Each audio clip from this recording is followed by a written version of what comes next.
তোমাদের কাছে একটি অনুরোধ যে তোমরা প্রতিটা গল্প, প্রতিটা কবিতা, প্রতিটা নাটক তোমরা নিজেরা পড়ে আনন্দ উপভোগ করো। ভিডিওটিতে আমি আমার যে ভাবনা প্রকাশ করতে চলেছি সেই ভাবনাই যে তোমাদের মানতে হবে এমন কোনো কথা নেই। তাই তোমরা প্রতিটা রাইটিং নিজের মনের মতো করে পড়ে নিজে আত্মোপলব্ধি করো। সো হ্যালো গাইস, চলে এসেছি আমরা নতুন একটা ভিডিও নিয়ে, এবং আজকে এই ভিডিওতে আমরা ভার্জিনিয়া উলফের লেখা প্রফেশনস ফর উইমেন এই এসেটার সামারি সম্পর্কে আমরা আজকের এই ভিডিওতে আলোচনা করব।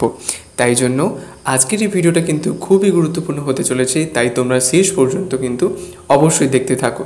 তাহলে চলো শুরু করা যাক ভার্জিনিয়া উলফের লেখা প্রফেশনস ফর উইমেন। এই এসেতে ভার্জিনিয়া উলফ দেখাচ্ছেন যে একটি ওম্যানকে যদি কোনো একটা প্রফেশনাল কেরিয়ারে যেতে হয়, সেই পথে যে কত রকমের বাধা আসে, সোশ্যাল অবস্ট্যাকেল, সাইকোলজিক্যাল অবস্ট্যাকেল, তো বিভিন্ন দিক থেকে অনেক বাধার সম্মুখীন হতে হয়। এবং তিনি বলছেন স্পেশালি যদি কেউ একজন রাইটার হতে চায় তাহলে তাকে কত বাধার সম্মুখীন হতে হয় তা সম্পর্কে তিনি এই এসেতে বলছেন। এবং এই এসেটা অ্যাকচুয়ালি অরিজিনেট হয়েছে তার একটি স্পিচ, যেটা তিনি 1931 সালে জানুয়ারি 21-এ তিনি ন্যাশনাল সোসাইটি ফর উইমেন সার্ভিসের জন্য এই স্পিচটি তিনি দিয়েছিলেন। এবং সেখান থেকেই এই এসে প্রফেশনস ফর উইমেন এটা অরিজিনেট হয়েছে। এবং উলফ তারপর বলছেন যে কিভাবে রাইটিং প্রফেশনে আসার জন্য একটি ওম্যানকে কত পরিশ্রম করতে হয় তা সম্পর্কে তিনি বলছেন। এবং এটাও বলছেন যে আগেকার দিনে যে সকল ফিমেল রাইটার্সরা যেমন জেন অস্টেন, জর্জ এলিয়ট, এনারা একটা পথ দেখিয়ে গেছেন সকল উইমেনদের রাইটার হওয়ার জন্য। সকল উইমেনরা যারা রাইটার হতে চান তারা এই পথ অনুসরণ করতে পারবেন। অর্থাৎ জেন অস্টেন এবং জর্জ এলিয়ট হচ্ছেন আমাদের পথপ্রদর্শক রাইটার হওয়ার যাত্রাপথে। এবং তারপর ভার্জিনিয়া উলফ বলছেন যে কিভাবে তিনি তার রাইটিং জার্নি শুরু করেছিলেন। প্রথমের দিকে তিনি তার আর্টিকেলসগুলোকে সাবমিট করতেন এবং সেখান থেকে তিনি অর্থ উপার্জন করতেন।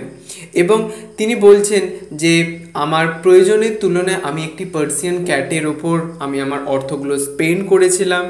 এবং তারপরে আমাদের ভার্জিনিয়া উলফ বলছেন যে কিভাবে ইন্টারনাল ব্যাটেলস এবং এক্সটার্নাল ব্যাটেলস, এই সব ধরনের ব্যাটেল যে চলতে থাকে, এবং স্পেশালি এক্সটার্নাল ব্যারিয়ার্সগুলো যে কতটাই টাফ একজন ওম্যান যদি রাইটার হতে চায় তাহলে সেইগুলো সম্পর্কে তিনি বলছেন।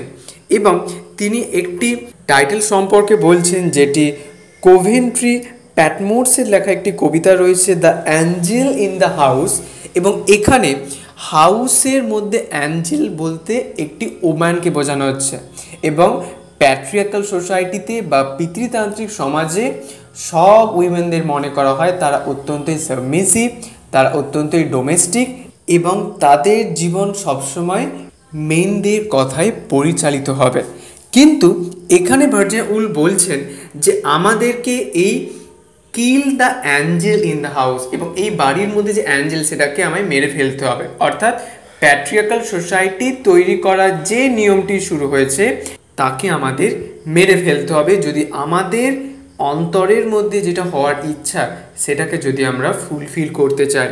এবং তিনি বলছেন ভিক্টোরিয়ান উইমেনদের মতো আমাদেরকেও যে সবসময় মেনদের কথা শুনতে হবে তা কিন্তু নয়, আমাদেরও নিজস্ব অধিকার রয়েছে, আমরাও জীবনে কিছু করতে চাই। অর্থাৎ এই প্যাট্রিয়ার্কাল সোসাইটিতে আমরাও আমাদের নিজস্ব আইডেন্টিটি আমরা এস্টাবলিশ করতে চাই, আমরা প্রতিষ্ঠা করতে চাই।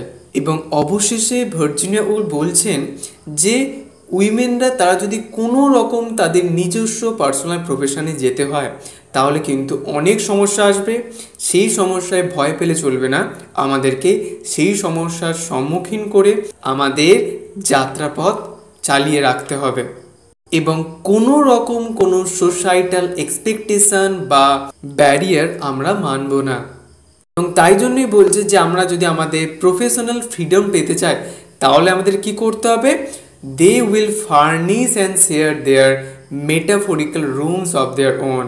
এবং তাই জন্যই তোমরা ভার্জিনিয়া উলফের a room of one's own তোমরা যদি না পড়ে থাকো, চ্যানেলে আপলোড করা আছে, ওটা অবশ্যই তোমরা শোনো।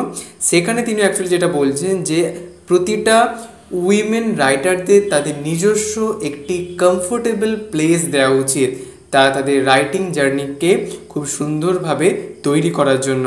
তাই জন্যই তিনি বলছেন যে আমাদেরকে সেলফ ইন্ডিপেন্ডেন্ট হতে হবে এবং আমাদেরকে এই পিতৃতান্ত্রিক সমাজে নিজের অস্তিত্ব বা নিজের আইডেন্টিটিকে এস্টাবলিশ করতে হবে। তো এই হচ্ছে ভার্জিনিয়া উলফের প্রফেশনস ফর উইমেন। তো আজকের এই এসেটি কেমন লাগলো তোমাদের অবশ্যই তোমরা কিন্তু কমেন্টে জানিও। আর যদি তোমাদের কোথাও কোনো প্রশ্ন থাকে অবশ্যই তোমরা কিন্তু কমেন্টে জানাতে ভুলো না যেন।